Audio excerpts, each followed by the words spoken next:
season tournaments. We are in rounds 11 and 12 this week. First up, we got Butler and Providence. With me, I have Superman. I'm Longbone. Happy to be here. Yeah. We've got a couple of good matches today coming up. Yeah, like I said, starting off with Butler and Providence. Butler looking to be the class, or at least among the upper echelon of the Big East. Providence, they're hanging there. They're showing some spirit. Yeah, definitely. And we're only about halfway through this spring split, so there's a lot of opportunity for teams to still experiment a little bit and then start to nail down the strategies that they want to roll with for as long as the meta holds for those strategies. And so there's always the opportunity for a team like Butler to drop a few games to a less strong team when draft might go an interesting way. And draft is just a few moments away for the audience, and I'm looking forward to seeing what happens there because we've had some change-ups in the last couple of patches. Yeah, coming into our ban phase, we are looking at Olaf, Hecarim, Seraphine banned away by Providence, with Butler taking Draven, Udyr, and Caitlyn off of the board as options for Providence. And we get that first pick, Kaisa, tier 1, excellent pick. How do you feel about it?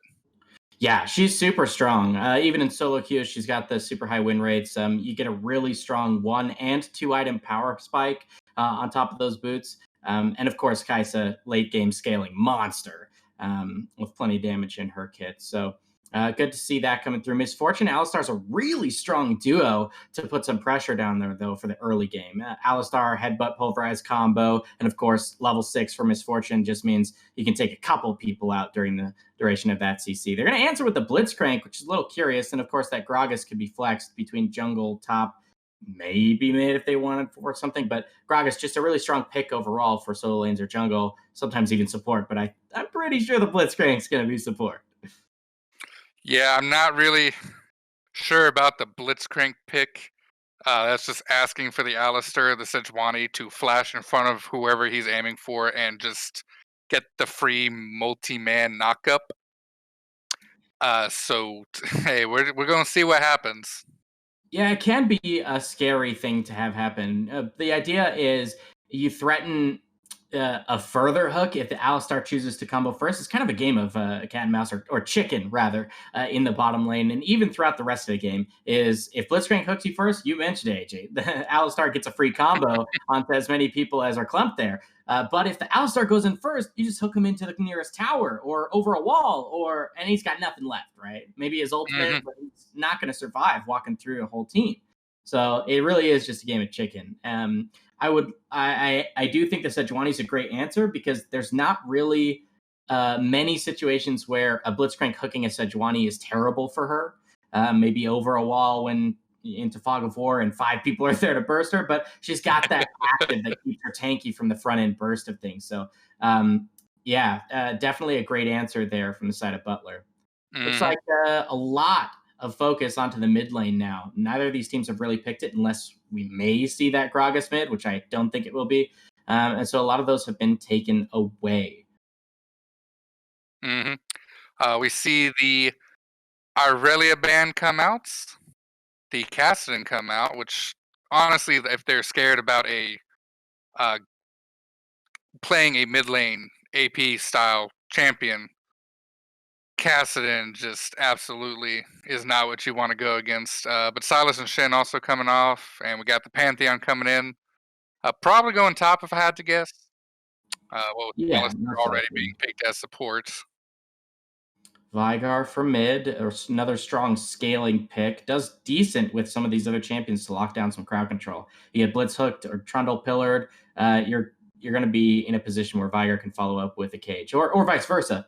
So we got this last pick, likely to be the mid lane coming through here, and they know it's against the Veigar. Orianna's a pretty safe pick. Levi's busted this out a few times in this tournament, so he's going to feel comfortable on that. It's kind of a tough matchup into Veigar. If you even get trapped in the middle of the cage, not even stunned, then you're easy pickings for a Trundle to just walk at you. But definitely Wombo Combo on the side of Butler. They're looking to just 5v5 team fight. Absolutely. And I cannot wait to see it. I love seeing those 5v5 fights because we all know what's going to happen. It's just going to be A-ramming in the mid lane and then getting the objectives afterwards, unlike in solo queue. But I do like those mid lane team fights. Yeah, and I will remind our viewers, if you've missed some of the matches throughout the previous weeks, Butler in week 1, the first ever game of the spring split, Lundstorm busted out the misfortune, the Gale Force misfortune in the bottom lane, went 10-1, and I think his only death was really early on, and completely took over the game. So I'm looking to see more of the same out of this AD carry in the bot lane. And if the underdogs here on the side of Providence are going to shut down Butler, I'd like to see them spending multiple people down to bottom lane to really bring the value out of this Blitzcrank pick. Because Misfortune, yeah, she can strut real fast, but she has no repositioning tool before she gets Gale Force or she has her Flash. So I would like to see a lot happening in the bottom lane to shut down the Misfortune. Oh, absolutely. Definitely going to have to pay a lot of attention to this bot side. But also, don't forget, mid lane Vigor is very susceptible to ganks. Yeah. Just due to the fact that he only has the danger cage, and if it's down, what's he gonna do? Flash? He come back next time, he doesn't have anything because he doesn't even get the repositioning mythic. Yeah, what Vigor definitely needs into this kind of champion select is cleanse. Generally, mid laners should always take cleanse into a Sejuani jungle because the mid jungle duo really sets the tempo from after the first few minutes of laning phase, especially once level 6 is hit. Sejuani's ultimate is just so strong to set stuff up for either a 2v1 mid lane or a 2v2, and it can be turned on its head with just that single cleanse spell. So if when we load in here, BC13K or whatever his name is, if the Vigor doesn't have cleanse, then I'm rubbing my finger. Tisk tisk. That's not right. But we'll go ahead, throw it to break. We'll be right back with you with the level 1s in just a moment. All right, well, we don't see that cleanse here on the Vigor. We see the teleport. How disappointed are you, Superman? Very. I mean, teleport means you're going to get more farm, meaning you're going to stack up your passive, you're going to scale fantastically. And of course, you can use it to help your team, and that matches the double teleport you see on red side. But I got to say, it is very spooky. You got to play real close to your turret, and especially if you're down flash, then you're just about useless. But level 1 invade with the Blitzcrank, name a more iconic duo. I myself am very much a fan of trying to steal that first buff as the Blitz. But not going to find anyone on that hook. Just going to have a few wards out from Butler, smartly staying back in that bush over by the Raptor camp. Or not Raptor, the Wolf camp. And just going to swallow out to their usual assignments. Though, I will say, Mojo Romo going back for that early sweeper. Not sure I like that on the support. It can be helpful in the Blitzcrank lane. If you can remove vision from the bushes, then you give yourself a little bit more of an opportunity to bait out some hooks by dodging into the bush and then like hugging a wall or something.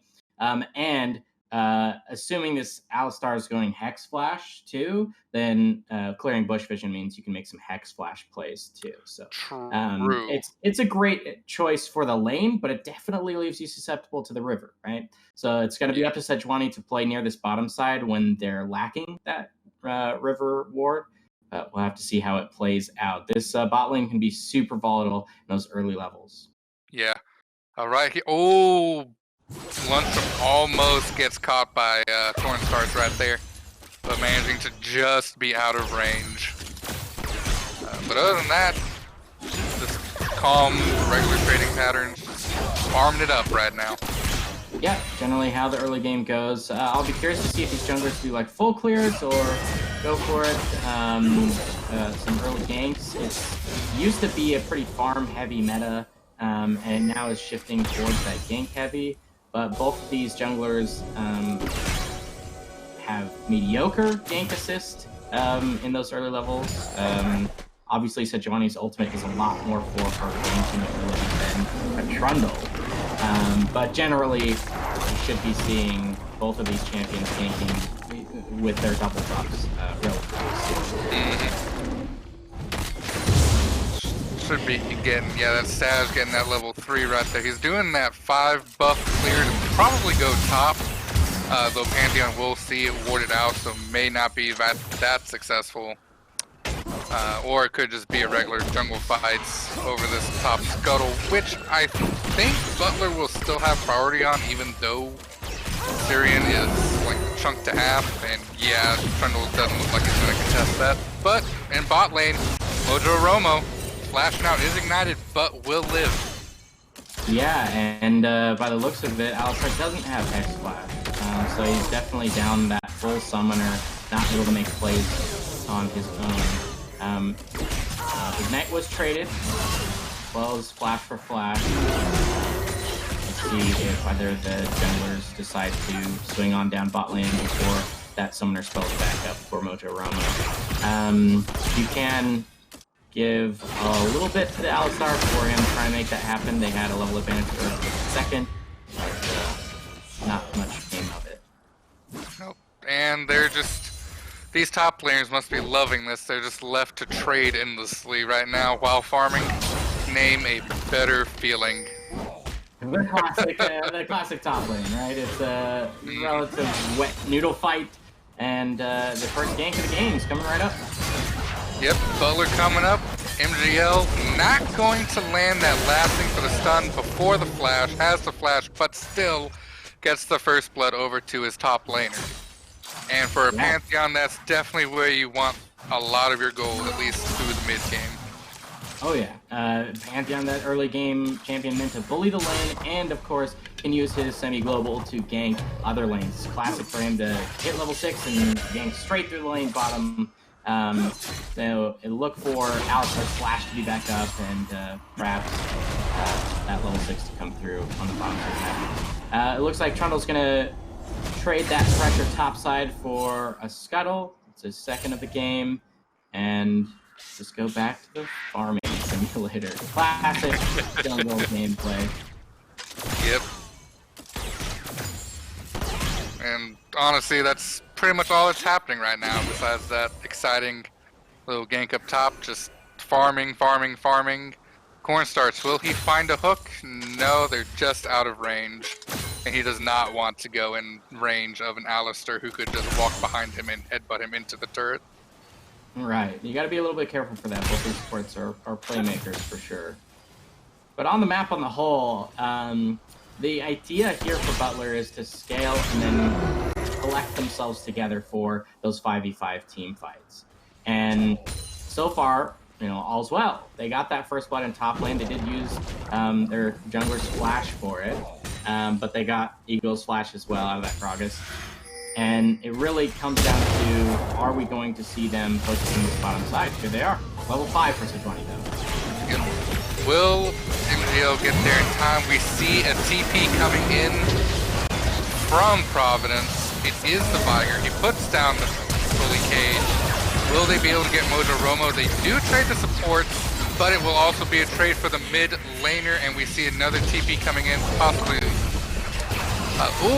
We see Eagle coming down as well, Levi walking down, Syrian teleported down. He does collect the Gragas. Very close shave though for many Butler members, but a 3-for-1. Yeah, I was curious by the Vigar there. He teleported in, and I appreciate that for team gameplay. And he got a really nice cage, and he just lost vision or something of the Alistar that he could have ulted. But then he chose to flash forward aggressively, and at that point, you're just dead. So he gave his life 1-for-1 for the support, which I don't think is the correct choice, as now Butler will use the fact that they came out, 3-for-1, and they'll get that Ocean Drink, which will accelerate their advantage in this early game. It's great for laning. And another advantage kept while we see Cornstarch fight up with Mojo Romo with the dual knockup right there for just a little bit of health trade. Another thing to keep track of is Levi walked down was BC 13K had to TP down for that, so we do have a slight TP advantage on the side of Butler for at least the moments. Yeah, plus she's got the blue buff. She can sit around in lane for forever or roam, whatever she wants to do. She's got a lot of agency on the map right now. And I like that she's going for that deep vision, making sure to see that if they're going to hand over that blue, she knows when it happens, can time that for her team, or just possibly spot out the Trundle as he comes to clear his topside pretty soon. But yeah, as far as the teleport goes, I would love to see them, again, playing through that bot side. We know Lundstorm can take this Misfortune pick and use it to pop off, and Oriana is generally one of more of those supportive picks. Of course, she does a lot of damage to drone, but you use it to kind of just control these fights and the tempo of the game. So I'd like to see her using that teleport and her flash, of course, to make Ooh, Lundrum gets caught up and will go down. Kill credit going over to Cornstarch from the Ignites. Would have probably liked to see that on the Kaisa, but a dead MF is a dead MF. Yeah, great hook there, and you want to see more of that for Providence College. Eagle's going to try and trade in top lane. You can see Gragas is just so tanky when he's got that W up. But now, Siren's like, hey, you know I have lethality in my build already, right? I got the first blood. So yeah, that Q is still nothing to laugh at. For sure. So yeah, Lundstorm missed a fair amount of CS in that bottom lane. He's down about 3 waves now, which is nothing to scoff at. MGL steals away that buff. Nice keep play there. So with Lundstorm having no summoner spells and being down a little bit, it might actually be pretty difficult to fight over the next Drake. There's still a few minutes out, so there's some time for those summoner spells to come back up. But there's a lot of run-at-you tools, lock-you-down tools from the side of Providence. I think they have, as long as they can communicate properly, they have everything they need. Ooh, MGL, that is not a fight you wanted to take, buddy. Gonna have to flash out, almost gets queued back in by Cornstarch the Siren with a really misplaced ult, but Levi coming in with a well-placed ult. I don't know if we're gonna see any kills in this fight besides the trade ultimates. Yeah, everyone's just gonna walk out, but man, MGL did not have the vision he thought he did right there. Well, yeah, he didn't have a backup for sure. Yeah, it was really close to picking off the Sejuani, but like I mentioned in the draft phase, she's just so tanky up front like that. And so it's hard to actually have the Sejuani be the one that gets picked off right away. Butterfight up top. Eagle is going to... Woo! No, he's not going to go down. A great ultimate cast gets him almost out, but Sir Aaron, I apologize for pronouncing your name earlier, is able to secure the kill with DQ. Butler, though, Mojo Romo in a bad spot. Dad's getting the kill there on him. And so on the map, it is a trade 1-for-1, but that does mean the Rift Herald should be secured for Butler. Yep, they're going to work on that top side. And I like that they sent the Trundle down here. I would love for them to just immediately start to die at one point. He had no flash, and they had plenty of health to work with. But sad also for the side of Providence that once again, DMF, the Kaisa, did not get the kill credit. But she'll be happy to be cashing in her CS advantage. Ooh, absolutely. Face check. Boom, Levi. Oh, barely flashes out of the danger cage. Yeah, barely. It almost looked like the Toronto pillar was going to slow her into getting caught at the far edge of it. I don't know why Levi thought he could recall just inside the enemy jungle without deeper vision than that. He probably didn't notice that was there, if I had to guess. Well, yeah, it's just super risky to recall like that anyway. You're certain that all of that's swept and nobody's nearby. Otherwise, you lose your flash like that. And your teleport. That's what Levi elected to use to come back to mid. Presumably to get the shove so that they're all set up for this round. Yes. They got the control ward in the Drake pits. 5 members around Levi in mid. But Sir Aaron did roam down for this, so that should be a very uncontested Drake with the enemy jungler nowhere near it. And yes, this Cloud Drake will successfully go over, as long as they can stop it from resetting on time, and they do. Very, very careful play there. Sir Aaron actually walked down and only is now getting his ultimate and then his teleport shortly thereafter back. And so actually, by just giving up his second Cloud Drake, whoop-de-freaking-do, right? It's not a huge deal. Then Eagle was able to actually bring probably the gold difference between him and Sir Aaron pretty close to even. Oh, but while we were talking about that, in mid lane, we have a jungler for mid trade. Levi possibly going down. Trundle ults. So he's stealing stats, stealing health. Can Levi stay along long enough to get out? No, Eagle's there. Looks like we're going to see Levi going down. And there's Cornstarch successfully grabbed by Sag. So in all, they got the Rift Herald off, but they lost 2. Yeah, 2 plates for 2 lives, definitely not worth. Well played by Providence College to pick up a couple of kills off of that mid lane play. You can see Vire's going to try and shove this in as quickly as possible while Levi's still dead, and maybe even get 1 save. Now the Alistar goes in. Can be seen. Gets saved.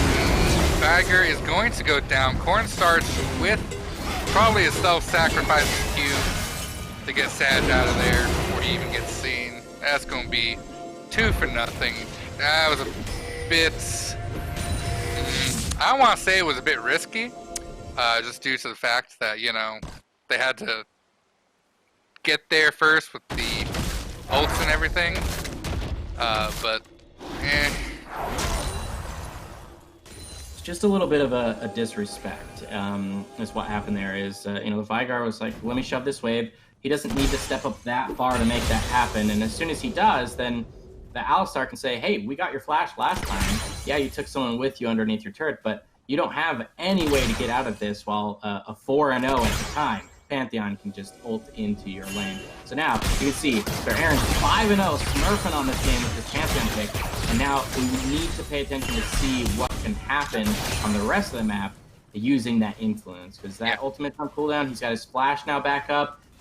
He just teleported back top lane to pick up a wave, so there's limited options until he has that global, but that's where most of the gold is for Butler. It's all in that top lane for Sir Aaron, and he's nowhere near getting that turret. Nope. Eagle putting out a decent bit of damage on this top turret. Depending on what happens mid in the next few minutes, that might end up being the first tower that falls, which would put a decent chunk of gold back in Eagle's hands, but Butler's looking for a lane gang down in bot side. Cornstarch just does not step up enough for that engage to be feasible. So they just push it in and back off. But Eagle looking for a play on Levi. I don't know if this is the smartest call he could make. Got saved a little bit by that ult from Levi though. Yeah, I'm seeing this a lot from both teams, is they're just engaging a little too early. Harking back to Sejuani sitting in the river for that face check. Didn't really have backup right there ready to go for when people play around that vision. And the same thing happened there topside. Gragas knew they had friends in the river, but they were a little further behind than ready to actually follow up on his ult. So he kind of throws all his spells out, and they get nothing for it. Yeah. But other than that, just a trade of ults. Nothing too major. Bot lane, we got an engage from Mojo Romo. Oh my goodness! It's support versus ADC action on both sides. But here comes the Viger. Can he be the difference? We have DMF ulting in, picks up the kill on to the MF. But they get the trade kill back onto Cornstarch. Does not matter. The Kaisa gets 2 kills out of that exchange. And that is not what you want to see. You've been seeing the Kaisa without kills for a while. Now she's just getting that influx of gold. But meanwhile, mid, they did take that mid lane turrets. Did Butler. Yeah, they did. That was the trade on the map. Is the Viger roaming down. He wasn't there to defend mid, and Trundle was a little slow on that rotation, or they didn't communicate it properly. So they're able to pick up the last little bit of damage to take down the mid turret, which opens up the map a lot more for Butler, MGL specifically on this Sejuani pick, to get some of those flanks. Remember that Viger has shown a couple of times in this game that he's willing to step pretty far up in that lane. And if they can, as they're doing right now, clear out the vision on the spot side jungle, make some flank paths for some Sejuani plays, I expect he'll get some pretty good picks. Watch for this Viger. He might just face check into the arena. Yeah. A lot of vision control Butler has on this bot side jungle. Cornstarch and DMF not in the best position. The MF is on the other side of them. Being an excellent fallback. Cornstarch is going to go down. Was he did enough to get his team a team fight victory? The answer is no. Viger goes down, and everyone else just has to run out as quick as they can. Eagle Sag get out. DMF was nowhere near that team fight. Cut off by the Panthers. Yeah, once again, it's Providence kind of awkwardly showing up too early ahead of other teams.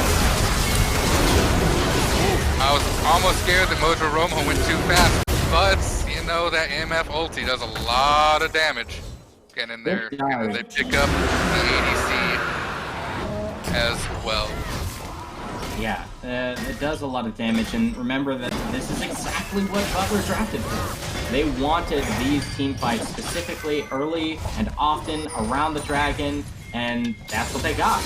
And it already started out so poorly with the 3 members walking into 4, getting cut off by the Misfortune, and it just goes downhill from there if you actually try and fight with less numbers. Because you're already at a somewhat disadvantage. It's slight, but it's there, of the 5v5. It definitely is favored for Butler because they have so much wombo combo and actually quite a bit of crowd control to lock people down and let Lundstorm just go to town, hitting people with auto attacks, channeling his full ultimate. There's only a few different spells that are relatively reliable on blue side that can actually interrupt the Misfortune ultimate, and those are the same spells that you kind of want to use to catch people at the front end. So they're often there's an opportunity cost, really expensive to try and save those spells to stop Lundstorm from channeling the ultimate. But after that, we are on soul points very early in the game, so we will be seeing around the 22-23 minute mark. We are going to see that soul point dragon. Will Butler be able to secure it early, or can Providence put off Elder Drake by just that little bit? It is a Mountain Soul, so if they don't really want to contest, it's not the worst thing in the world, especially since Cornstarch, his ult will pop all of those shields if you can get in the middle of them. But Eagle in some danger right here in topside. Ooh, very good. To use that casket to get some distance, but not able to get the E out in time to live. He is going to go down here. Will Mojo Romo follow? Yes, he will. But are there going to be more follow-up kills to come? Absolutely. Sag and Cornstarch go down. Viger gets the baby cage up, and he might be able to just get out of here. I would like to know if Eagle used his E a little bit before he used that ultimate. Because otherwise, I think that's just a massive misplay that led to the death of 3 of his teammates. Yeah, it's a little unfortunate there. And Providence seems to be 10 seconds behind. Oh, bot lane! Providence DMF showing why Kaisa is tier 1 pick. But topside, VC gets out from the timely respawn of Cornstarch and Eagle. Will they be able to get an overstay play out? They will not, but they will save that tier 2 top lane turret. Yeah. It was a little greedy to try and stay through without a cannon wave for that tier 2 top. So they're just going to recall, spend the gold that they got from 3 kills they got top lane and turret to boot. Yeah, they lost Levi on the bottom side of the map to DMF. And that is about the best possible thing that could happen for Providence right now, because you got this Sejuani that is going to have a Mountain Soul, more likely than not. She's already super tanky, 5-1 and 7, and she's the primary frontliner for her team on the outside. And she's so tanky at this point. She's going to get that Mountain Shield and the additional resist that come with stacking that Drake. And I don't think Vigar has a chance, even with the Blighted Jewel, to really chew through that much of a health bar. Especially when he has to run away from a 6-0 Eclipse Rush Pantheon and any number of other members who are running him in the stage. Yes. So it really comes down to the true damage that can come through from this Kaisa build to maybe chew through those frontliners. And yes, you gotta watch his positioning. He used his flash. his heal, and his ultimate to kill the Orianna Levi 1v1 in that bottom lane. That you got to see that fun highlight reel moment. So that means for this next fight, the soul point, as you mentioned, AJ, those spells, other than the ultimate, are not available. Levi's ultimate coming out here, though. Though in the next team fight, watch for Sag to ult the Sejuani after the activation of the Aftershock, because that will then drag her into the negatives in terms of all those resists she has, while giving them to the Trundle. So that could also be a massive difference in this upcoming team fight. Fight is split a little bit right here, though. Sir Aaron caught in the baby cage. Nothing's going to come of it, though. Orianna doesn't have ultimate, so there's a small window of opportunity to maybe pick a fight here that's a little bit more advantageous. Limited vision around this Drake thing, though. Yes. But Providence does have the positional advantage, though severely lacking in the health bar advantage, with Cornstarch being around a third HP. And they're all coming in, so let's see what happens. Lundstrom used the flash and the item active on his Gale Force to get 2 Cornstarch. Does not get the kill. However, BC gets engaged upon. He goes down. MF ult down. Everybody just scattering. Eagle next to dead. DMF unable to do anything in this fight. 3 for 0, and that might just be a split objective here for Butler on the call. Yes. Yeah, 4 going up. Fair might take a minute at first, but you do have the MF going to grab that Drake. I don't think DMF is going to be anywhere in time to contest this. Maybe. I mean, she's got a W and she's on the way. Obviously, you can't contest the Baron, but Baron's going to take forever, and maybe you're just waiting to see if you can steal this with W. It's not that difficult. Oh, we got a TP coming in. Is Lundstrom overstaying? Is he going to be able to get it? Oh. No, it gets stolen, and it might just be a trade for Lundstrom as well as the Drake. But no, Levi's coming in. Lundstrom does go down, but BC does also follow. So they delay the soul, but they lose the Baron. It did take a long time to pick that up, but they were able to finish it out. No buff for Lundstrom, but the rest of the Butler squad is all dressed in purple coming out mid lane here. I don't know if they can really pressure without Misfortune. They are super ahead and very tanky, but they may lack the damage threat to really push in like 4v5, for example, as soon as that Vigor is up. Yes. Just going to take that tier 2 in mid, clear out some of this jungle camp, try to starve out a little bit more this Trundle, and try to push in on that next to 3 autos dead tier 2 top turrets. Eagle's going to come up. He's going to smartly stay by that turret, though, not going to overextend. I think right now is the only opportunity you have. Yes, you're down Baron, but they only have really one damage threat that can really dish out DPS or strong damage, and if they can just get a pick here, like look over the wall right there. Oh, right there. MGL is gonna flash out, but that is a very key summoner spell for what? No ults besides the Blitzcrank, which is on a low cooldown. Yep. And that's it. Ignited him, and that really hampers the ability to engage. You see, Sejuani's half HP and doesn't have the flash. Does have her ultimate still available to start the fight with Declaration Prison, or use it to peel the MF who's now joined the fray. But only a few, 1 minute left on this Baron buff, so they gotta make a decision.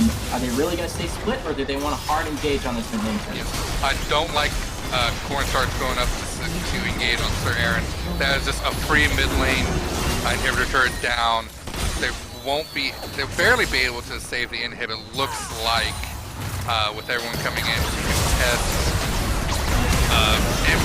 MGL barely getting out of life. Not at all. DMF in on top of him. Lundstrom goes down. They get Levi out of there with the casket. DMF goes down to Sir Aaron. Mojo Romo likely to go down here to the Vigor here in a second. If they're going to give the kill over to him, yes, they will.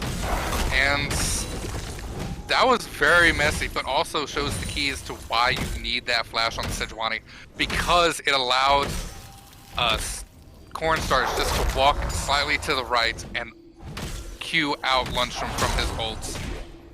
Yeah, great base defense from Providence College. They stave off Butler, who had Baron again, but they don't even lose an inhibitor. Yes, they lost the mid lane turret, and that opens them up to a harder base defense in the future, but they get one more opportunity, really, to try and bring this back. And their comp scales. I mean, you've got Finder, you've got the Kaisa, who's now getting a little bit more of that attack speed to get the true damage hit to come through as quickly as possible. There's a world where Providence can really bring this back. Obviously, we know Butler has been super performing throughout this spring split, but there's always that opportunity. There's always that chance. And there's a lot of shutdown money still available. Especially their Aaron worth 1,000 gold on some of his rifts. Yeah, if they can get him, whoever gets that's gonna probably get their next completed item, and that will just be huge. Though I will say with the Kaisa, I don't know if I'm a fan of going Phantom Dancer here.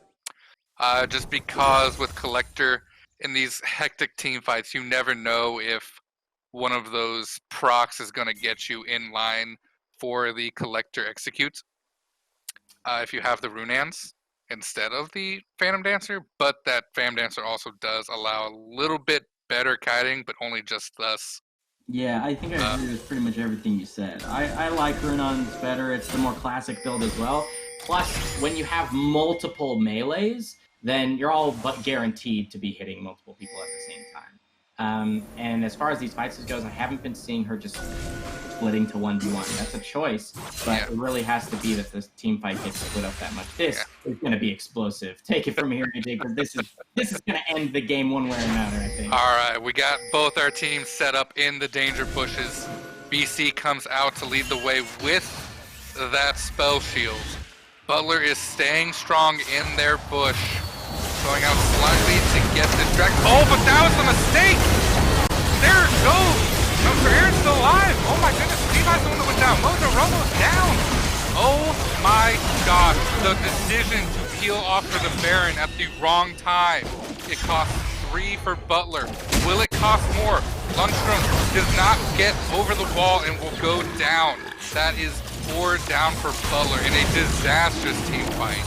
Not only AJ, that was just beautiful. They played around Vision as best they could. Of course, like you mentioned, they let the person with a spell shield lead, and then as soon as you see anybody, you lock them down with that baby cage and just fire through. And those tanks, the Gragas, the Trundle, they were able to hold the line long enough for member after member of Butler's squad to get kicked off, and then the chase from there. And that means they get their second mountain. That's yet another soul point denied from Butler. And look at the gold lead. It used to be close to 10,000 in this game, and it is now of that. There is a path to victory for this Providence squad. They are not giving up this fight. They are not, though the main concern there, if you're Butler, why peel out there? You see them coming, you see them clearing out the vision. They're going to funnel into you. That is perfect for Levi to get the jump with his ultimate, but instead they peel off 2 to go start the dragon, and that costs them 4 members, a dragon, and I don't even know if they still have the fight to win a team fight here. Sir Aaron is half health from the Baron. Mojo Romo gets some healed out, but Levi gets pulled out by the Cornstar Blitzcrank, and I don't know if they can do anything. Now it's a 5v5. DMS goes in. Oh my goodness, it is a rout for Providence. Butler, MGL about to go down. Sir Aaron about to give up that 1,000 gold. Who's it gonna go to after his GA proc? Who are they gonna give it to? It's gonna go to the jungler, and MGL barely escapes with his life. Butler, what are you doing? You don't have... Yes, you had a 5,000 gold lead, but the enemy team has a Kaisa. What on earth made you think that was a good decision? Yeah, they're definitely just throwing all their spells at the beginning of the fight and saving nothing for when that killer instinct comes through. And DMF knows it. He bought a stopwatch for that exact reason of, on the off chance that I dive in and end up in not the best possible spot, I can hit that button. Yes, he did still end up dying at the tail end of the fight, but he took out some key members. He was able to instantly delete Levi and put a lot of damage on the Lunchstorm so that they could come out victorious in that fight. And stop, once again, another neutral objective for being taken by Butler. Unfortunately, no mana on the Viger at the time, and of course, DMF gone. They have not enough damage to just stick around and do the burn themselves, but you can see the 5v5 team fight that's meant, drafted for, to go well for Butler is not going so well. Well, I would just like to point out the fact that Pantheon still falls off hard in the mid to late game. And you talked about the tankiness of Sejuani and the tankiness of the Alistar. But if you look at the other side, Gragas has not built any damaging items. Yeah. He's all in on tank besides possibly turning that tier into a... oh gosh, I'm blanking on the name. The Seraphs. And the Trundle, of course, building all tank and being able to steal off the super tanky Sejuani. Yeah, I mean, counter pick in the jungle, for sure. And that means that Sejuani can't do the tank job. And who's left? The Alistar? He better have ultimate, otherwise he's just going to get melted just as quickly. And then that's all that's left as a front line, if you will, is the Pantheon, who now doesn't have a GA. It's very, very sketchy to try and take that fight. But Dragon's coming up. Again, it's still soul point in favor of Butler. They could give up one more and maybe do a trade for Baron. I don't know what the right exact play for them is right now, because it seems anytime that they actually make a decision to send all 5 of their members to an objective, they greed into hoping that Providence will face check into them, but then they just stand still and wait for Vigar to cage them. It hasn't worked out well. Well, on that Baron fight, you saw what I meant by Pantheon falling off super hard. They had their tanky members there who Pantheon was able to bully up until just a few team fights ago, and now he can do nothing against them. I mean, it's just, you have to get DMF down, but even then, do you have the damage to chew through the Gragas, the Trundle, and in order to get through Cornstarch and his Blitzcrank, who has been positioning rather magnificently in these team fights to get those clutch hooks. Levi's got no flash, so we gotta keep an eye on that. But Cornstarch caught out. He will go down here.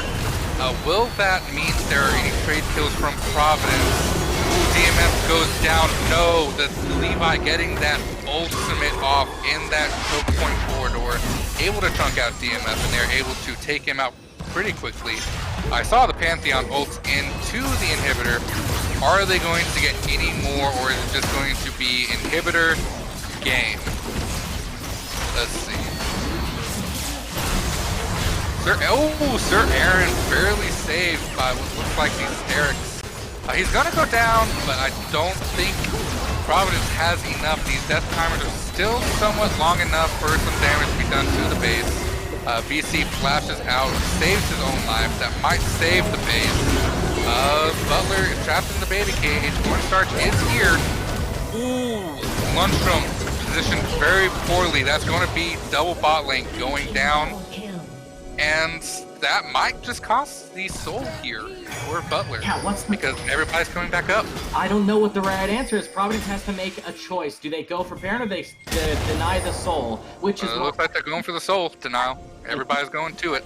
You have to stop them from getting that extra bout of tankiness, especially in team fight compositions. You can see. Oh, that was a poor choice of ult. I'm not entirely sure that was right. Ooh, MGL might get caught out here. Yeah, MGL was hoping to not get seen, come in for that smite shield overall. Not going to happen. And now, in 15 seconds, they got all 5 members on the map for Providence, and they can be the ones to set up vision around that Baron. All they have to do is keep mid pushed out so that their single remaining Nexus turret isn't threatened by these super mutants. Yes. Gold lead holding at 3,000, but with 3 Mountain Drakes stacked up. Correct me if I'm wrong, that's 4% armor MR over what you've built. So now they're at 12% boosted, and you have 3 really tanky members at this point on Providence's side. And now, next dragon is Soul. Yeah, And actually, I don't think Butler can give this up. Mountain Drake's a ton more than that. Right now, it's at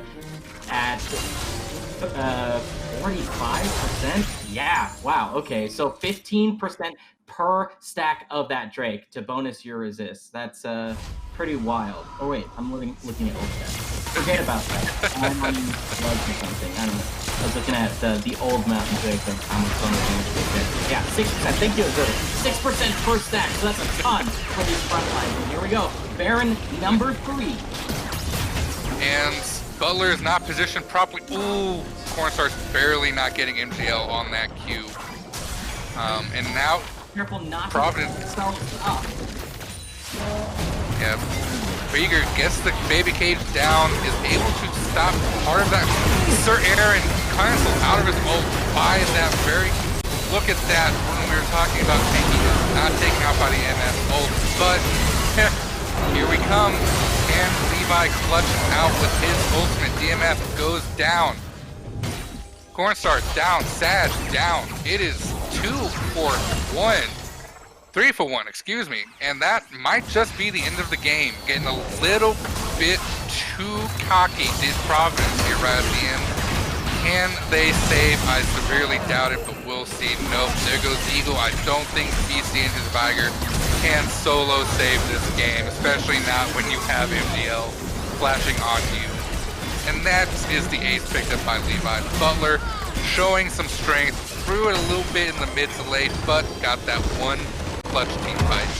Fantastic shot from Levi to really clean up that last fight. He was able to bring everybody back in, take a lot of burst damage off of their health bars, and then from there, Lundstorm was able to clean up a lot of that. Well played by Butler to keep their wits about them and not actually lose it out in the end. But I have to tip my hat, absolutely, to Providence College. They came in as a super underdog to this matchup here today, and they definitely showed that they are not a team to just write off as someone who doesn't contend. They had some amazing comeback plays around those neutral objectives. So congratulations to Providence College for putting up a fantastic fight. And of course, the full congratulations to Butler for the victory. They're going to take that extra W in the books. Yes, absolutely. And we got an interview right after this break, so join us shortly. All right, welcome back, everyone. Right now, we have Butler University's top laner, Sir Aaron, with us right now. Newly put onto the league squad for this game. Sir Aaron, talk about that, being the new guy on the squad. Yeah, so I'm just the top lane substitute for the team, and so at the beginning of the season, I just asked our captain, like, hey, I'd love to, play in one game this season. So he said, hey, let's do this game today. So I've been preparing a little bit, making sure that I'll be ready, and yeah, so I had a lot of fun today, and I'm glad I got the opportunity to be here. Well, great. And what an opportunity it was. Yeah, great performance, Sir Aaron. Did you know going into this game that you were for sure going to take Pantheon? No, I just think that's how the draft went out. That Pantheon was probably one of the last champions I think I was going to get. So I was kind of surprised to get Pantheon, and I wasn't really confident in how the Gragas matchup would go. But I got a lot of jungle attention, so that really, really helped, and then I was really able to just use all the resources given to me. So how did you feel about how the mid game went? You guys were able to pick up the first 3 Drakes of the game and threaten Soul Point, but from there, you guys were denied almost every neutral objective. What kind of happened there in how the game started to fall apart? Yeah, I mean, if I'm gonna be completely honest, I might have made a bad call and said like, "Hey, let's just sit in like a bush and have them walk into us," not really realizing that's kind of what Vagar and some of the other champions want us to do. So he got a really good cage, and we got picked off before the Soul Dragon, and then obviously when we tried to end the first time, I got a little ahead of myself and kind of like went hard and died. So I kind of made a few bad calls and met bad plays. So I kind of allowed them to win a few team fights, but we were pretty ahead, and we came back together and were able to close it out. How did the comms sound after a couple of those plays went sour? Were you guys starting to stress a little bit? I don't think so. We knew we were fine. We had more than enough like gold in our pockets, and we had really fed members. So it was just like we made a mistake. That's fine. We'll be ready for the next one, for the next team fight. And so we were never like in any kind of stress. We knew we were had the tools to win, as long as we just stuck together and played as a team. Well played on your debut game here in the spring split. Maybe we'll see you more again in the future. What do you think?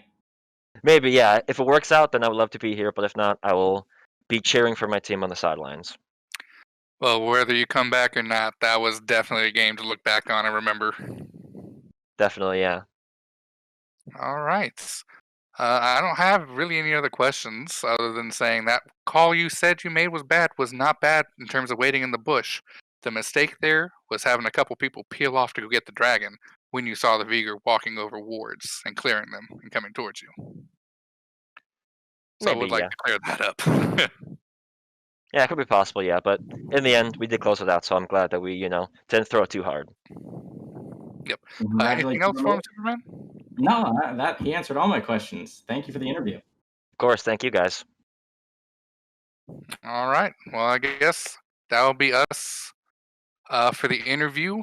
Superman, do you have any other comments on the game that you No. wanted to get out? I'm looking forward to the next one we got up today. What do we got coming up?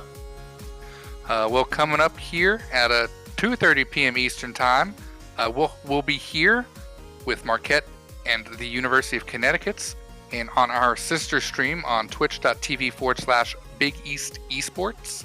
We'll have St. John's going up against who you just saw, Butler, again at 2:30 p.m. Eastern Time. We hope to see you all then. And for now, we'll throw it to break and come back when those games get into introductory.